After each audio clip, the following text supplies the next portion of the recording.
અમદાવાદમાં 2008માં બ્લાસ્ટ કેસમાં આરોપીઓની સજા યથાવત રખાઈ છે। અમદાવાદ ક્રાઇમ બ્રાન્ચના પૂર્વ ડીસીપી અને તપાસ અધિકારી અભયસિંહ ચુડાસમાનું નિવેદન સામે આવ્યું। અમદાવાદ ક્રાઇમ બ્રાન્ચની ટીમે ખૂબ મહેનત કરી હતી।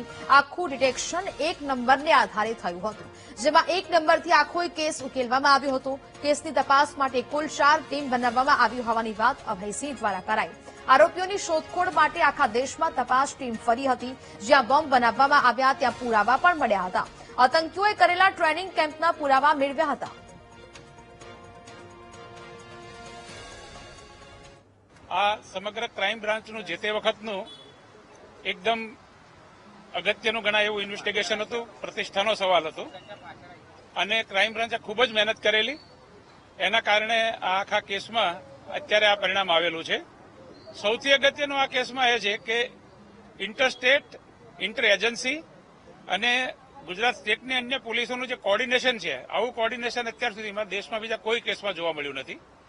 અને આખું ડિટેક્શન કઈ રીતે આપને પહેલા જ ખબર છે કે આ બાબતે અમને પહેલા એક નંબર મળેલો, એક નંબરના આધારે અમે બીજા 5 નંબર શોધ્યા અને એના આધારે દેશના બીજા જે કેસો છે એ પણ ડિટેક્ટ થયા અને ગુજરાત પોલીસના હાથે મેક્સિમમ આરોપીઓ અહીંયા ઝડપાયા છે અને આખું કાવતરું જે સિલસિલાબંધ છે એ આપણે ગુજરાત પોલીસને અમદાવાદ શહેરની ક્રાઇમ બ્રાન્ચે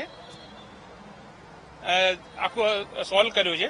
આના માટે અમે 4 આઈઓની ટીમ બનાવેલી હતી, મારા અને આશીષ ભાટિયા સાહેબના સુપરવિઝનમાં, અને એ ટીમની સાથે જરૂરી સભ્યો હતા અને બધાએ આખા દેશમાં ફરી અને ખૂબ જ મહેનત કરી અને આ ઇન્વેસ્ટિગેશન પૂરું કર્યું, જેનું પરિણામ આજે આપ લોકોની સામે છે।